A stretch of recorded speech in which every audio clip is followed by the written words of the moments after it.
Очередной приветик, в общем, себе приобрел сварочный аппарат, очередной инструментик, в общем, получается кандановский, именно турецкий.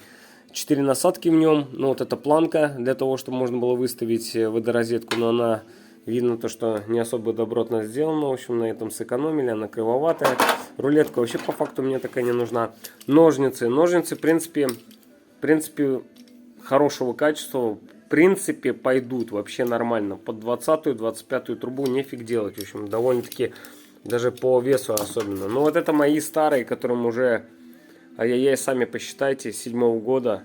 Они у меня работают. Я только менял лезвия переставные. Вот такие ножницы по типу, только плюшевые покупал.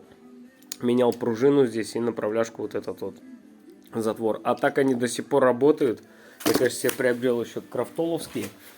Классные, в общем. И вот сварочный вот этот вот кандановский, наконец-то у меня тоже есть уже.